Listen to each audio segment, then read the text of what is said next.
welcome to the debut episode of Appalachian Arcana, a podcast about the strange and unusual in Appalachia. I'm Ben Collins, and this is my co-host, Cam Collins, and also my wife.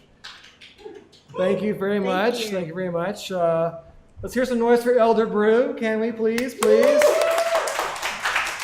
Thank you for existing in Bristol, Tennessee. You're just amazing, and inviting us here tonight. Yeah. So, I actually figured it out, by the way. Okay. Remember how I was thinking about the atmosphere for the podcast, and I had this vague memory of a movie? Uh-huh. Okay, so all I could remember was it was an 80s film, and there was a blonde in it. There was woods that were very scary, and there was magic involved, and there was this scene where all these leaves were flying around. Spooky leaves. Yes, so I remember you telling me. I had that was it. Did you figure out what it was? I did. Any guesses? I'll give you a clue. It was made by Disney. I mean, it's very tiny bit of information. All right. The Watcher in the Woods. Okay. Wasn't that a great movie? It was a great movie. I loved it. I really did. So, all right. I guess we talked about it. I was going to go first. You're going to go first. Because you have the floor. Mine's a little darker than yours. It is. And I mumble and you speak so clearly, I don't want to follow you on our first podcast, actually. So, all right, well, let's jump right in. I don't want to, but first, I want to say that we're sponsored by literally no one. No one at all. And that's fine. And we don't have a Patreon. So this is just for fun and entertainment, and we hope you enjoy the evening. And if you don't like it, well, you get what you pay for. Yes, we are going to be on iTunes, Stitcher, and other platforms. If you want to subscribe to us, we really appreciate that. Yeah. Okay. Let's jump right in. Yeah, let's do that. So my story, I guess, was inspired by My Favorite Murder, which is one of our favorite podcasts. We went to see them in Nashville, actually, and it was wonderful. But they always do a hometown murder, like someone gets on stage and tells their story, and even though there was no chance I was going to raise my hand, I felt I had to have a murder, like in my back pocket. Like I could on the spot, like whatever, I could do it, tell the story. So the first thing that popped into my head was body parts in Boone Lake. Right. Something like that. And I'm like, what was that? And so I decided that I wanted to find out the whole story of that murder. And basically, this podcast is going to cover all things strange and unusual in our region, but true crime is definitely on the map. One of those things. Yeah, it's one of those things. It's got to be pretty weird or extreme, and I think this qualifies. Yeah. Well, I mean, if you read the paper, they're often weird, and by weird, I mean some of our criminals are really dumb, as you guys have probably noticed. But this is so. All right. Let's see, where to begin? So I guess I'll tell you that I'm covering the story of Howard Hawk Willis. And he is one of the most reviled people in all of Appalachia alive today, okay? And I warn you guys, his crimes are very gruesome. Okay, so he absolutely deserves to be reviled. He does. Okay. He does deserve, for lots of reasons, not just the murder. Just the murder. Okay. I'll explain that later, but he is scum. He is evil. Okay, and this is the story of evil, in my opinion. So, mine's a little more cheerful. Yes, is sombering a word? Like sobering is probably what you're looking for. Okay, because I had to dive deep into this. Next time I'll do something a little less murdery. You can handle that. Okay, I'll handle the murder next time. But I'm ready for our next campfire, like storytelling session. I'll tell you what. I guess I want to start with when the world was first really introduced to what was happening, which was October 13th, 2002, during a fishing tournament. Okay. A guy was in his boat at Winged Deer Park, and he rolled up on something he thought was a mask. It turned out to be a human head. Oh. So there's that moment there, okay, of that moment of realization of what you're actually looking at. Oh boy, that poor dude. Yeah. He'll never fish again. So the next day, a family on a fishing trip retrieved the top of a skull floating in the river. Ew. And later that same afternoon, a prison detail doing river cleanup found a pair of hands.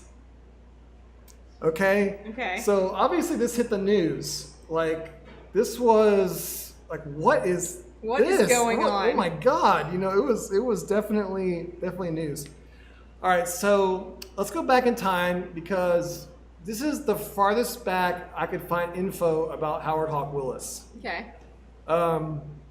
A woman named Debbie Winiger had the unfortunate luck to fall in love with him in 1985.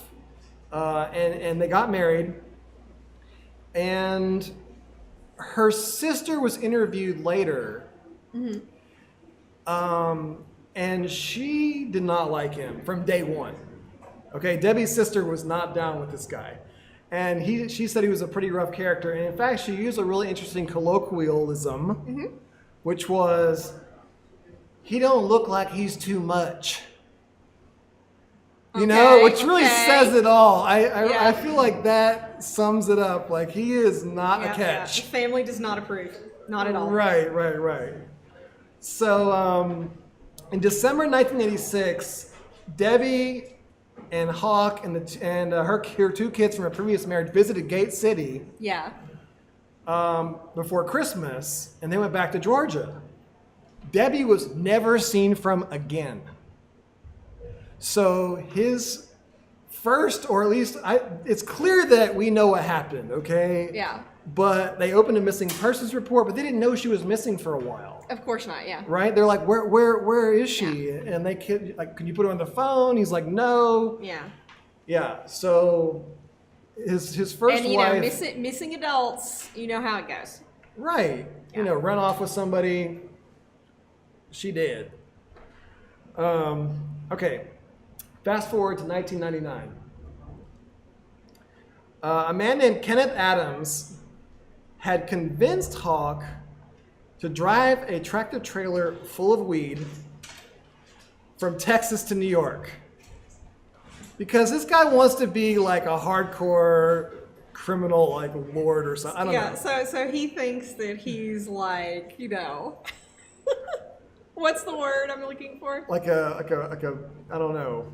Some badass. Some major drug lord. Yes, he was. He's Okay. Now, what's interesting though is that he gets busted on his trip, so he's not very good at this job. And they found 600 keys of cocaine, not any pot. Not any pot. And I'm telling you, the guy that convinced him to do it, I swear, he did not know that. Like, in other words, I think both the of these Mexican guys got duped. Yeah, the Mexican cartel is like, hey, it's just weed. Yeah, it's just weed. Don't worry about it. And it turns out to be a huge amount of cocaine in his limes delivery. It kind of doesn't matter if you've got that much. Yeah. All right. Anyway. So what happened was, all right. So he goes. So not real bright characters either. These guys. No, he gets out on bond for $30,000, and I think that's it. Like, yeah. He doesn't go to prison for that. He's still on bond. Right. Okay. When things start to happen, so. His whole circle and things, they eventually led him to 17-year-old Adam Ray Christmer Okay. and 16-year-old Samantha Foster Lemming. Okay. And man, these two kids had a hard life. They were in a bad spot. Right. And I think they were good kids. Yeah. Like, and They just had a hard life. They had family too. It wasn't like Yeah. they just kind of were runaways. Yeah. And Poor kids. yeah, rough and life. also addicted to cocaine Oh, okay. at this young age. Yeah, yeah. So So they fall in with this. they fall in with Bad this guy, character. and here's how things really start. Okay. Turns out she's pregnant, Okay. and he offers to drive them to Georgia to get a marriage license. Okay?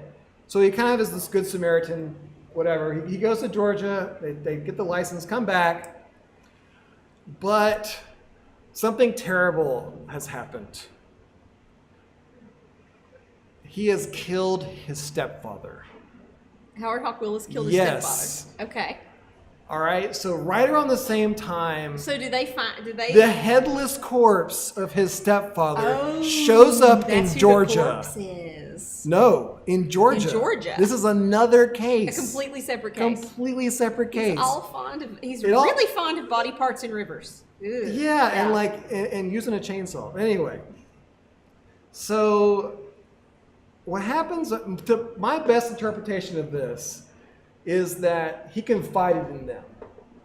All right, like he told them, bragged about that I killed my mom's second husband, and him and his mom actually have this weird, bad relationship, kind of like something from Psycho. Right. Right. I mean, she is scary. Yeah. Trust me.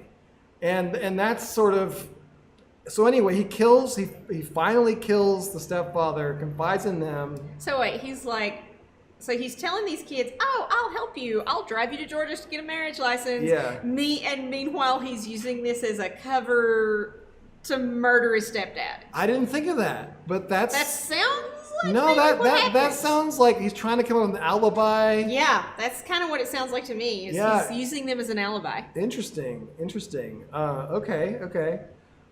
So just So- totally calculated and scummy. Right, and so they're homeless, and he offers that they can live in his mom's house, which is a really scary place. It's like really dirty and messy and like never clean. It's really bizarre.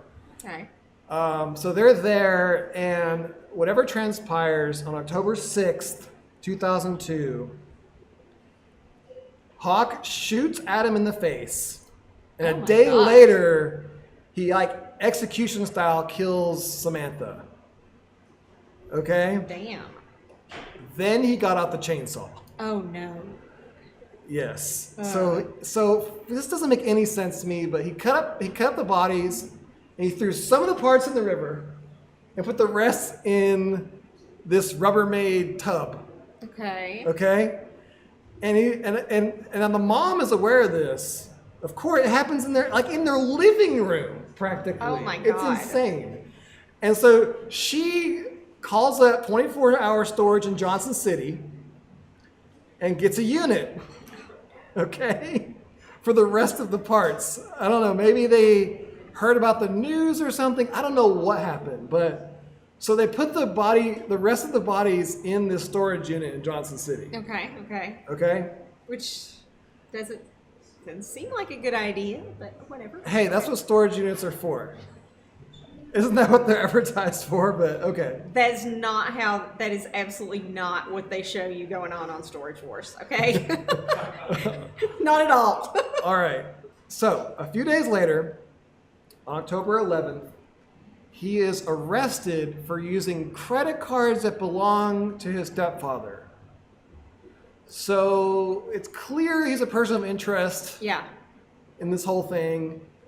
And so he gets busted. because he's using a dead man's credit cards. Right.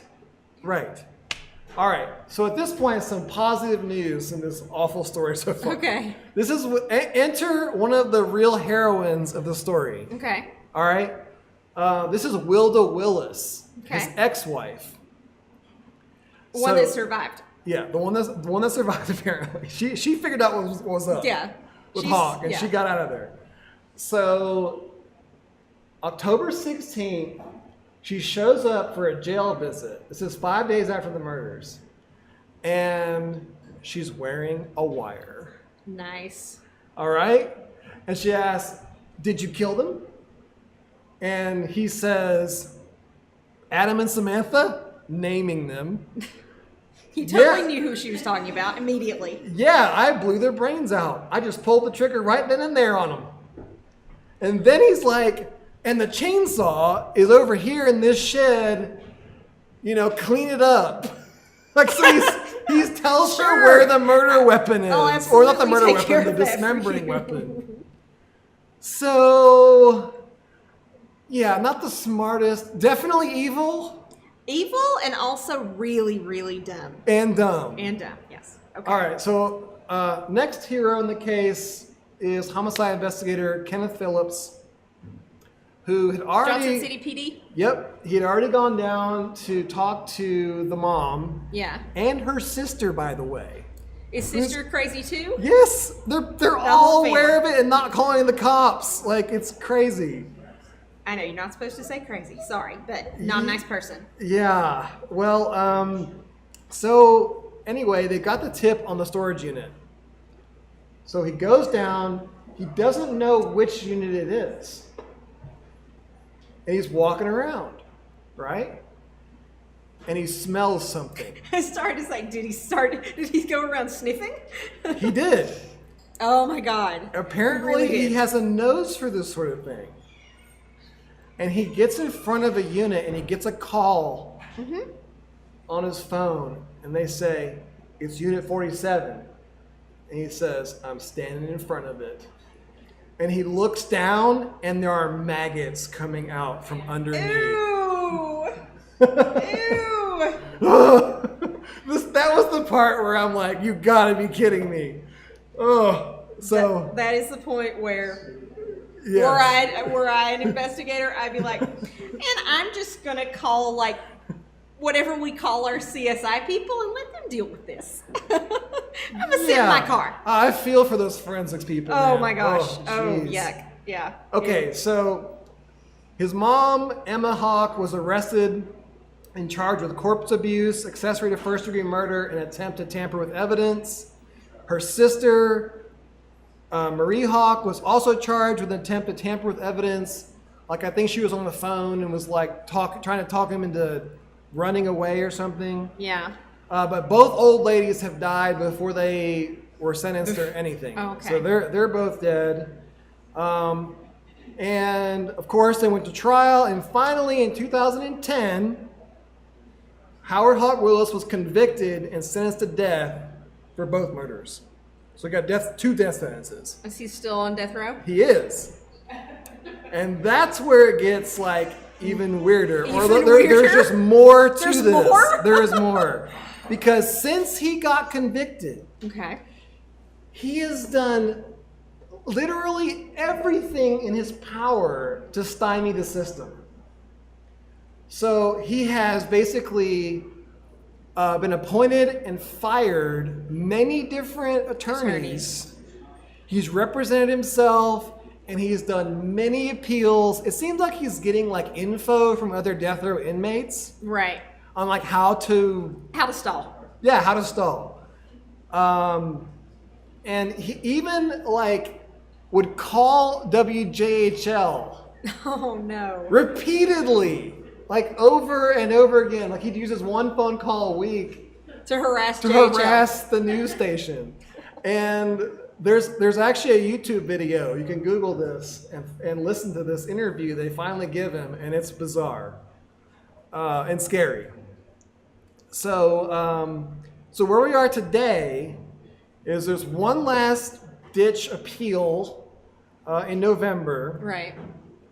To, I think, basically close, like there's no more options for him. Yeah. The Tennessee State Supreme Court has already decided. Nope. So there's, I don't know a whole bunch about the law, but I think this is it in November. Okay. So we're all kind of eyeing that. And I know a lot of people who are involved in this are looking for closure.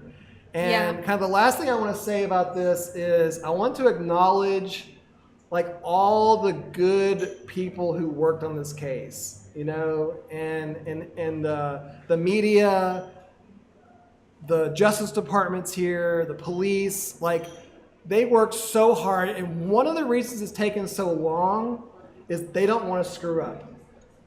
They want to make sure it's a clean conviction. Right? So they're just doing everything by the letter, and everyone's frustrated that it's taken this long, and he's doing this to the system. But it's just, you know what? It's what we got, and we're going to do it right.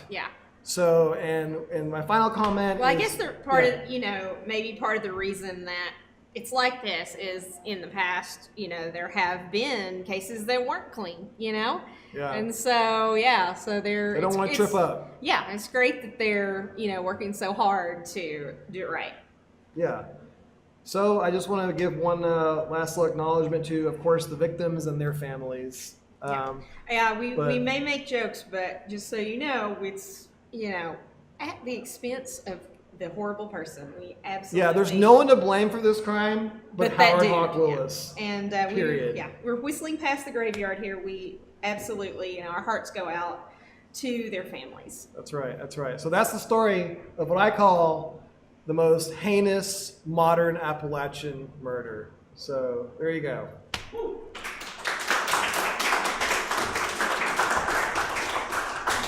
All right, let me just check something here. Okay.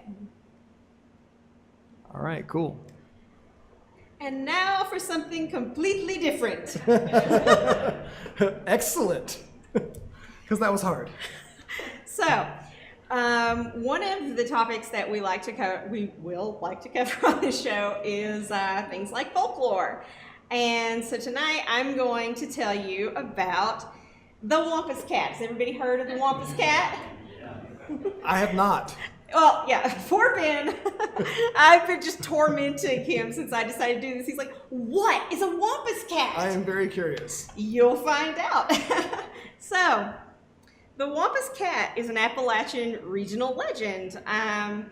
Most of the sources that I found say that the legend originates here in East Tennessee and Southwest Virginia. So props to us, it's our creature. That's cool. But it's, interestingly enough, you'll see reports of the Wampus Cat or a Wampus Cat-like creature, you know, anywhere in Appalachia, Kentucky. There's a lot in Kentucky, Virginia, North Carolina, and West Virginia.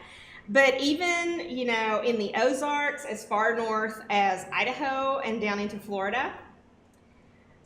In Missouri, they call it the Great Galliwampus. And in Arkansas, it's the Whistling Wampus. So, you know, this is a creature that, hey, there have been sightings all over. Okay. And the Wampus Cat, you know, its influence has really stretched into pop culture, even though you haven't heard of it. There are at least 5 high school mascots around Wampuses? Around like the country. The fighting Wampuses. They're mostly called the Wampus Cats. Wow. And there's even an AAU, which is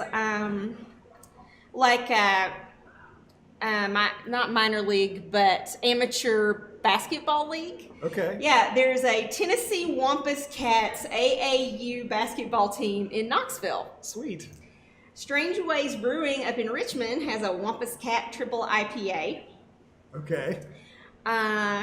Several bands, including Knoxville's own, it's inspired several bands, including Knoxville's own Wampus Cat, which is like this crazy metal band. You guys should definitely check. We don't have the, you know, tonight we didn't really think about our audio too much, so I can't play Wampus Cat for you. But you can find them at wampuscat.bandcamp.com, and you should check them out. They even have a song by the same name, Wampus Cat. Hell yeah. So, to finally answer your question, Ben, what is the Wampus Cat? Yes. Its physical forms are described in kind of varying ways, but the most common is it's a half woman, half cat sort of creature. You mean like you? Oh. Basically, yes. Only creepier and scary. Okay. So it's like this. It's often described as like a big cat, like panther-like like a were-panther. Which half is cat? The top or the bottom? It's kind of a blend. It's kind of like a werecat. Oh, okay. Yeah, it's like a cat. They'll say it's like a cat standing upright. It has glowing yellow eyes, and it screams or wails like a woman. It's sometimes described as having a terrible odor, and I think people usually describe it as a cross between a skunk and a wet dog. It's like, oh, that's just lovely. Okay. You'll have a few reports that describe it as a half cat, half dog-like creature. Okay. Basically like a monster-sized panther with glowing eyes. But you've always got this sort of, it's somehow cat-related. In the book, In the Spirit of Sitco, Henry Franzoni, who's kind of a cryptozoologist type writer, suggests that the term wampus is a catch-all term meant to describe any unknown hairy beast. So kind of like the way we use booger to mean sort of any, so this unknown creature. But it's not the same. There's almost always a feline connection. Right. And it's also almost always female. Huh. So, it's different. I have a and burning distinct. question. Okay, what's up? Do you think there's like ancient saber-toothed cats running around in Appalachia? Like, is that where this comes from? Maybe, or if there aren't now, maybe there were. Okay. Like one of the things I was reading said that, in the 1800s, people who came here to prospect or whatever would kind of go home with these tales of these monster beasts they saw in the woods or in the swamp. Okay. So maybe. So the thing with the Wampus Cat and why it's kind of scary is, like I said, it wails like a woman. That's one thing it does. It's, if you've ever actually heard like a mountain lion scream. I was going to say. Yeah, it sounds, which kind of, leads you to think, maybe these people just saw mountain lions. Maybe they're a little drunk and they saw they saw a mountain lion. But because it screams like a woman, and that's what a mountain lion sounds like. And in researching this, I go to YouTube and I listen, and yep, that's what it sounds like. Okay. But in any case, the Wampus Cat is, in some regards, kind of like a psychopomp. In that, like, a lot of the tales say that if you see the Wampus Cat or you hear the scream of the Wampus Cat, it foreshadows death. According to Christopher... Hold on, wait. What was that word you used? A psychopomp? Yes. Okay. Slow down for us not geniuses in the room. A what? A psychopomp. Okay. Okay, I guess you just explained what that is. Yeah. So kind of like a siren...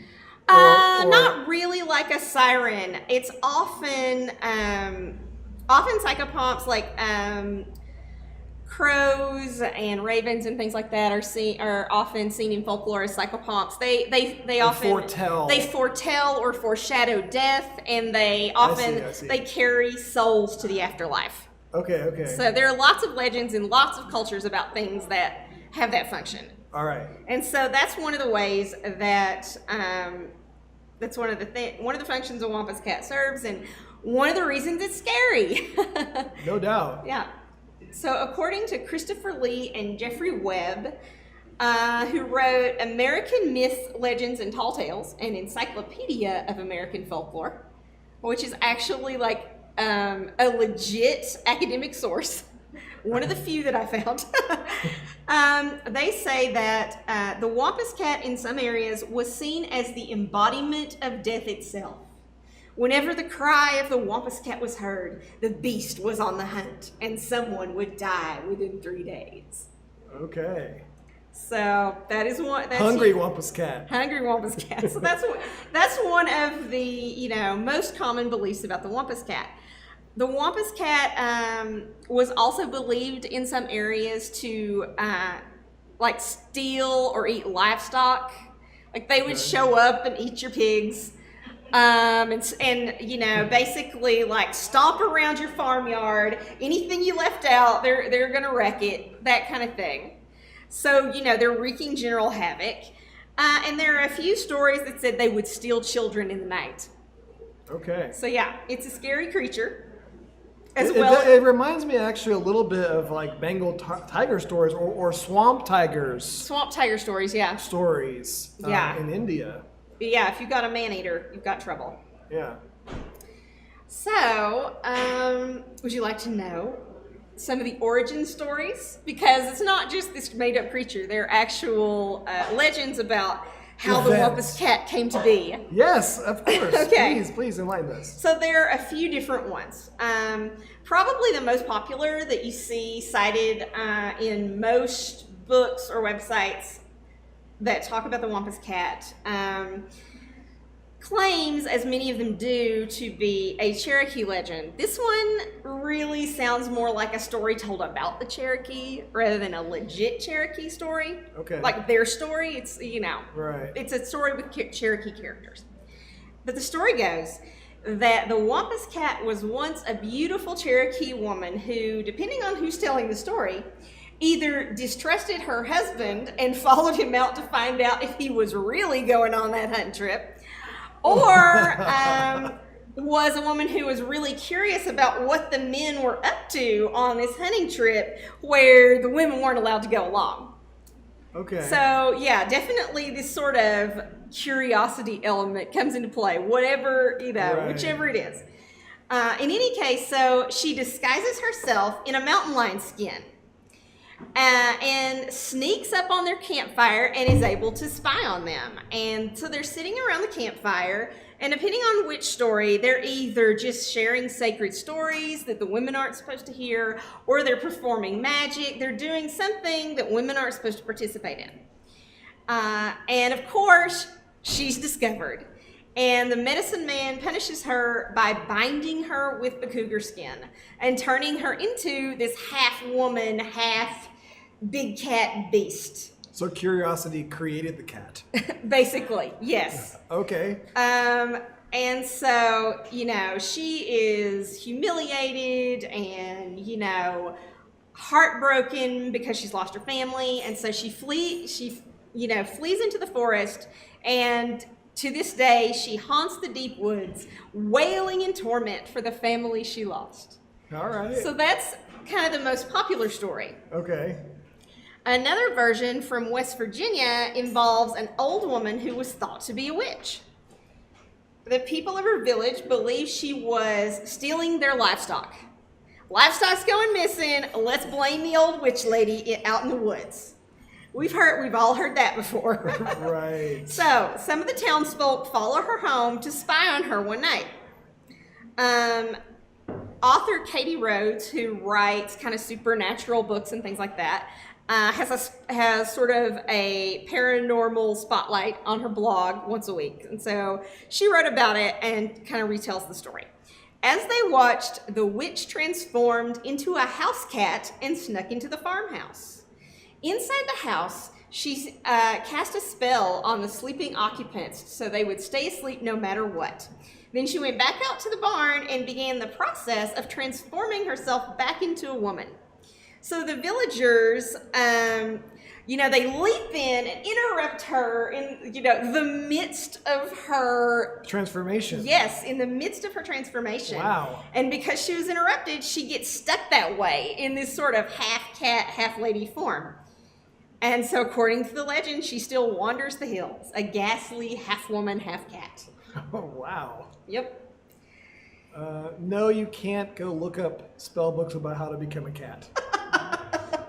That is okay. You're not allowed. No. There's no because there is risk there's involved. no feline lycanthropy allowed. No. I know that would be awesome in your mind. Not in mine. Okay, got it. So, the legend, which the academic authors Lee and Webb believe to be the oldest and the likely primary origin of Wampus Cat folklore, is actually one that could maybe be actual Native American legend. And this story tells of a demonic creature called the Ewa, a spirit of madness known to haunt the mountains of Georgia, North Carolina, and East Tennessee. So the Ewa has been terrorizing a local village, and I think it's described as it's feasting on the dreams of their children.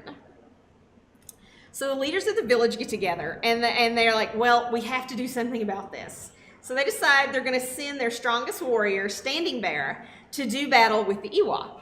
So, Standing Bear says goodbye to his wife and treks out into the forest. Weeks pass, and there's no word from Standing Bear. And his wife, Running Deer, she's beginning to give up hope. Finally, one night, he stumbles into the village, and he's mad. He's raving and clawing at his eyes and his face. He's, fallen prey to the Ewa's power to drive people mad. She takes care of him and everything. But they eventually, decide that even though one day he'll probably recover enough to help out with chores and things, he's done. He's just broken. So, she's heartbroken, but she's also mad, and she wants payback.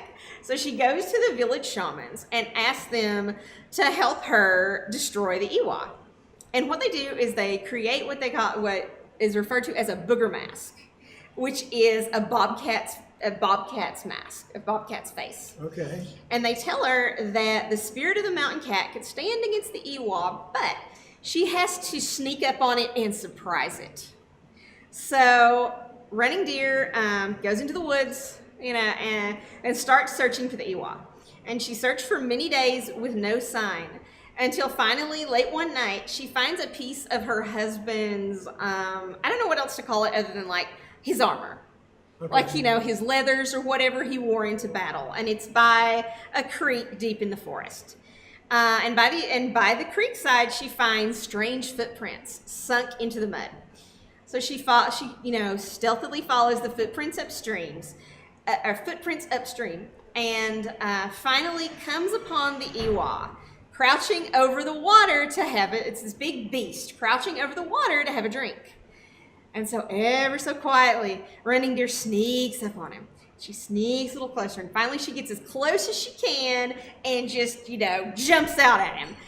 And when the Ewa spins around and sees the cat spirit mask, it starts to scream and tear at itself as the spirit of the mountain cat turns its magic back on itself. Wow. When she returns home, Running Deer is declared the protector of her village. And so one version of this legend says that the Wampus Cat, and this is the one obviously I like the best, the Wampus Cat is the manifestation of Running Deer's spirit, continuing to protect the lands of her people from other sorts of demons and dark creatures. And another claims that it's the, what's left of the Ewa, driven mad by its own magics. But, I much prefer, that the Wampus Cat is a good protective creature. Well, that's your conclusion then. That's my conclusion. That's what you can decide it is. That's what I decide. The Wampus Cat is good. Don't be scared.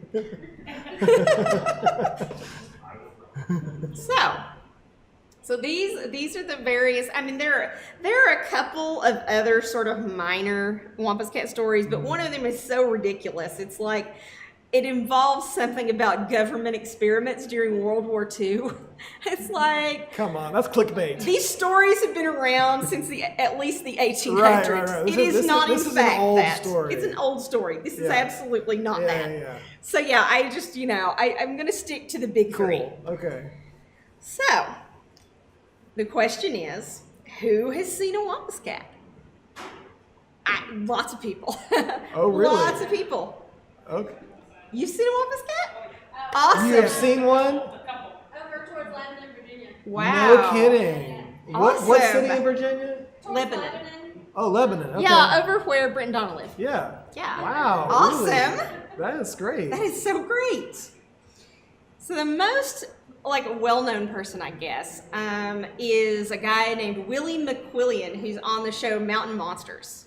Okay. He says he encountered a Wampus Cat when he was 9 years old. The story is his parents sent him out to the shed at night after dark, to get something from the shed. And he's, going to the shed, comes face to face in the farmyard with, quote, a jet black panther-like creature with glowing eyes. But upright?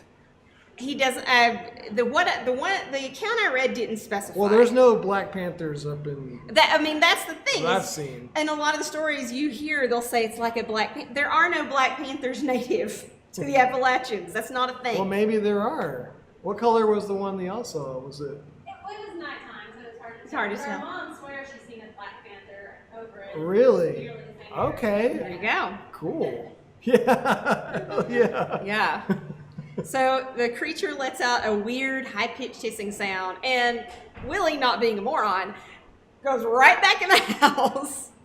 And he says that years later on, it's his family farm, so same farm, he runs into the creature again and out in the farmyard, and he says that, it's dragged off their pigs and stuff. Wow. Yeah. So that's one. Okay. But like I said, the reports go back to at least the 1800s. One of the most famous is a guy named Jinx Johnson, who lived in the mountains on the Virginia-West Virginia border around 1900. So Jinx Johnson liked to hunt in the woods at night. So I think they said he liked to hunt raccoon. So he goes into the woods with his dogs, and they're doing their thing, and suddenly the dogs ran off. And he's like, ugh, dogs, and starts chasing the dogs and trips over something. And he suddenly smells a terrible odor. Okay. And when he looks up, he's, face to face with a creature with dripping fangs and glowing yellow eyes. L.B. Taylor in Monsters of Virginia, Mysterious Creatures in the Old Dominion says, Johnson said it looked kind of like a mountain lion, but was standing upright. Yeah. So Johnson, runs home, bolts the door, pulls out his Bible. He's reading Bible verses, praying for his life, basically. And he said that basically the creature just stood outside, basically on his porch, howling all night. And when dawn came, it ran off into the woods. Fortunately, did not know how to open a door. Fortunately, it did not. Okay. And Jinx Johnson always swore he saw the Wampus Cat. Okay. A bit closer to home, back in the 1950s, a man named H.W. Told this story, which he says happened to his father when he was walking down Spring Street in Johnson City late one night. Uh-oh. Yep. So H.W.'s dad said that he came across a huge cat, the biggest he'd ever seen. And he described it, at first he says he thought it was about the size of a large spaniel. And he thought it was a dog at first, but noticed that it had stripes like a tabby. Now, mind you, our neighbors have a dog that has stripes like a tabby. So anyway, but then you hear the rest of it.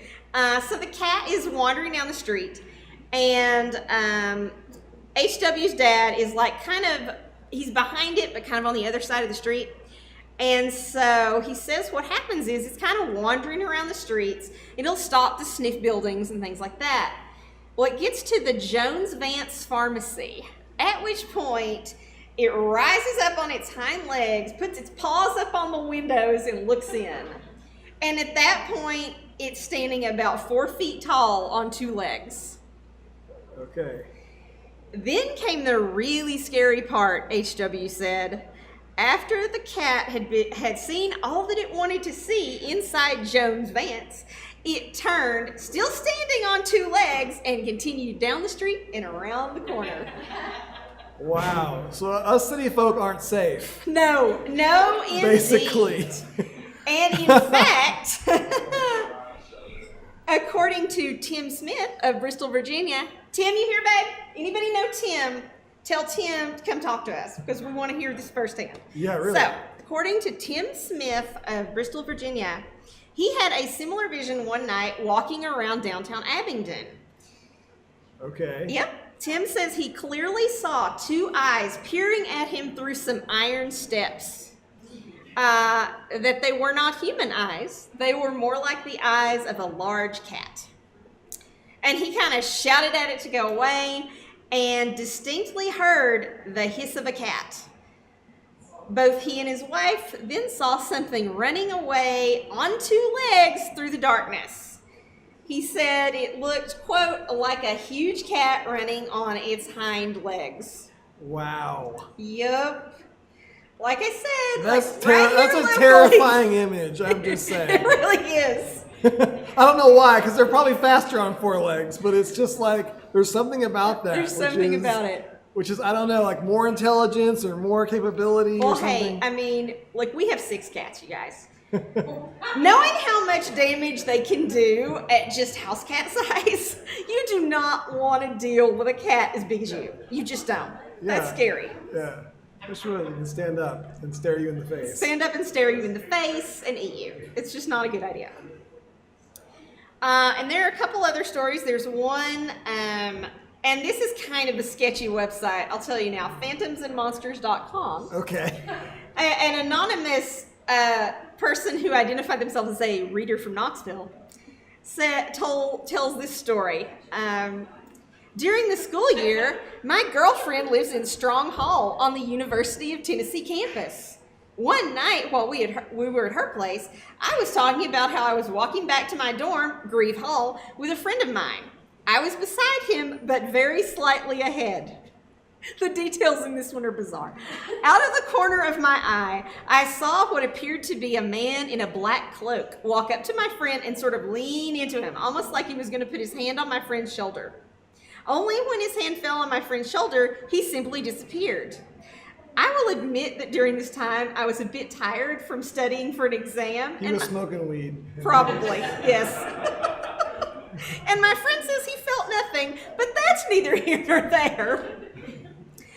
After telling my girlfriend this story, she told me that during the first week of school, she looked out her ground floor window toward the corner of 16th and Cumberland and saw what appeared to be a human-sized cat walking on its hind legs with glowing eyes. That's a consistent story, though. That's a I mean, that's consistent the story. thing, is that there's this creature that's a huge cat that can walk on its hind legs. Yeah, Not afraid. not afraid, has glowing eyes. And has the glowing eyes. That's really one of the most compelling things about the Wampus Cat is the stories are so consistent. Yeah. You know, I mean, not everyone sees it on 2 legs, but it's, this big creature, Right, it's a dark cat of some fur, kind, yeah. it's got the glowing, everybody mentions the glowing eyes. Okay. Well, if you ever get a picture of this animal, please send it to us. Please send it to us. We would love to We see will it. give you full credit. And so the last sighting that I'm going to talk about of the many is basically just for Ben. Uh-oh. Because this is a sighting from all the way down in Ben's homeland, North Florida. Oh, boy. That is a pretty wild place. People don't know about that. It is. As recently as 2007, Okay. Hunter Dean Morris was out in the swamp, apparently poaching. His dogs began to whine and ran off, much like Jinx Johnson. Right. And he said, and his quote is, "I smelled a nasty smell, like a wet dog that had come on a polecat." Okay. So Dean says he heard a hissing sound behind him, and he turns around, and there's a beast with glowing eyes and dripping fangs. He says it looked kind of like a really big Florida panther, but it walked on 2 legs like a man. Again, the consistency. Wow. So Dean drops his gun and runs. And of course it chases him, like cats do. He said he eventually hid in an old pump house. And again, like Jinx's account, the creature clawed at the door all night, and then at dawn, it runs back into the swamp. Wow. So, yeah. So there could be multiple Wampus Cats. I mean, it definitely sounds like it's sort of a breed of cryptid, of, Yeah. unknown monster beast. Yeah, I think there are many Wampus Cats. Mini Wampus in the Cats. world. They see, it's like, running Yeah. deer. She may, maybe she mated with a mountain lion. Who knows? I don't know. But there's more Wampus Cats now. Okay. So yeah, that is the tale of the Wampus Cat. Awesome. Thank you. Well, I have to say, this has been a huge amount of fun. It has been. That's why we're doing this. I mean, it's just something that, I kind of have to blame Michael for over there for kind of really... He kind of egged us on. He kind of catalyzed it. We were talking about it.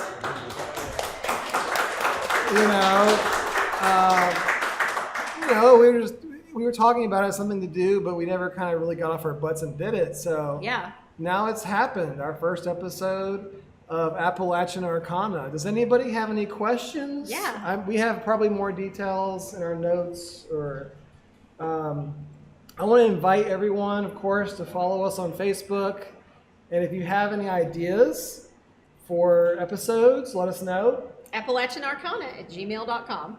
Yeah, email us. Or we're on Facebook and Twitter. Right? So without any further ado, thank you all. Yeah, thank you guys for coming out. We really appreciate it.